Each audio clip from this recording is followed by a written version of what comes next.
왜 연봉 상승률부터 확인했나? 퇴직연금 이 DB 제도를 유지할 것인지 아니면 DC 제도로 전환할 것인지.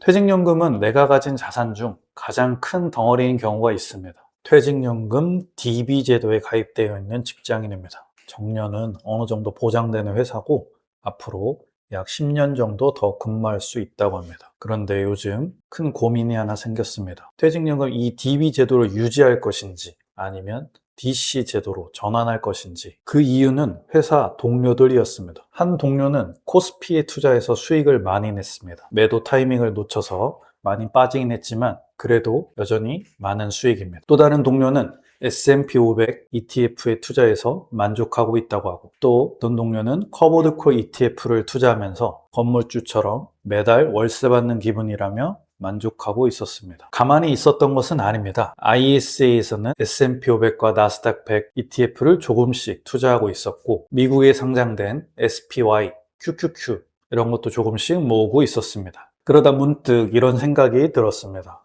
내 자산에서 가장 큰 비중을 차지하고 있는 퇴직연금은 왜 그대로 두고 있지? 그 순간부터 DB를 유지할 것인지 DC로 전환할 것인지 정말 심각하게 고민이 되었다고 합니다. 그런데 저는 어떤 ETF를 투자하는 것부터 이야기하지 않았습니다. 먼저 확인한 것은 연봉 상승률이었습니다. 왜 연봉 상승률부터 확인했나? 그 이유는 간단합니다. 현재 퇴직연금이 DB 제도인데 이건 예전 퇴직금 제도와 비슷하기 때문입니다. 수익률을 신경 쓰지 않아도 되고 퇴직 직전 3개월 평균 월급이 중요합니다.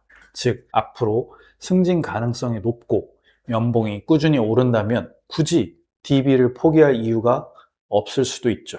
그래서 전 먼저 승진 가능성은 어느 정도인지, 앞으로 연봉이 얼마나 오를 수 있는지부터 확인한 것입니다. 정년은 어느 정도 보장되지만 승진 가능성은 높지 않다고 하셨고 연봉 상승 여력도 크지 않다고 했습니다.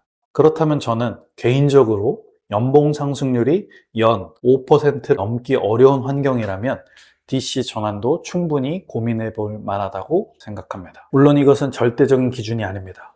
그런데 주식 비중을 낮추고 현금성 비중이 높은 자산 배분 투자를 한다면, 그리고 앞으로 최소 10년을 투자할 수 있기에 충분히 해볼 만하다고 말씀드렸죠.